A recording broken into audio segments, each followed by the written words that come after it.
रामायण और महाभारत दो नींव है जिसके ऊपर हमारा हिंदू इतिहास खड़ा है। आज भी घर के बड़े बच्चों को रामायण की कथा सुनाते हैं ताकि बच्चे राम जी के गुणों को अपना पाए। वहीं बड़े महाभारत में अर्जुन को कही हुई श्री कृष्ण की बातें गीता में पढ़ते हैं अपने जीवन की उलझनों को सुलझाने के लिए।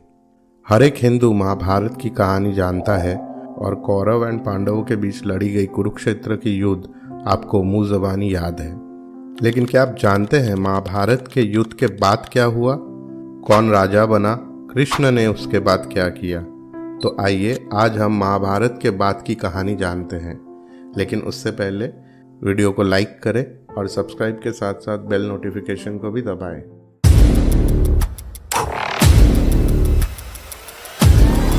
कुरुक्षेत्र के युद्ध के बाद पांडव हस्तिनापुर के राजा बने, जहां युधिष्ठिर ने राज्य का मुख्य बागडोर संभाला। इधर पीड़ित माता गांधारी ने कृष्ण और पूरे यादव कुल को श्राप दिया कि उन सभी का दर्दनाक मृत्यु होगी, ठीक जैसे उनके संतान कौरवों का हुआ है।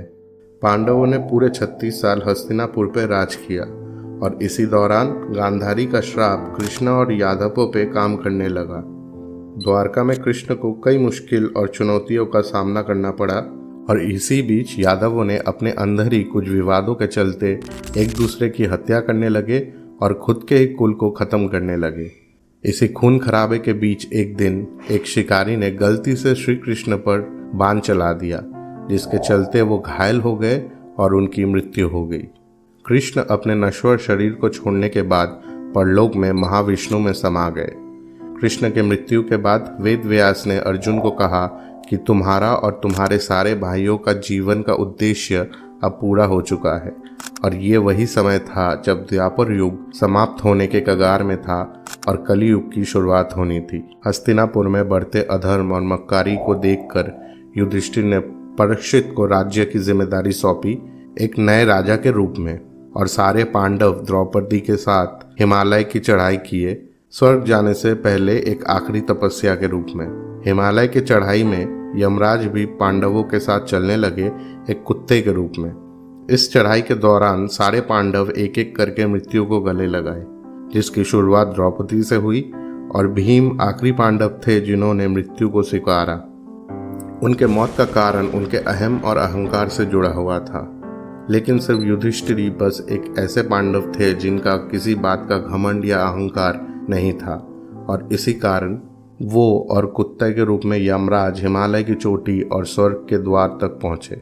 वहां पहुंचने के बाद यमराज अपने असली स्वरूप में आए और युधिष्ठिर को लेकर नर्क की अंधेरी गलियों में गए, जहां युधिष्ठिर ने देखा कि उनके सारे भाई और द्रौपदी अपने पापों की प्रायश्चित कर रहे हैं।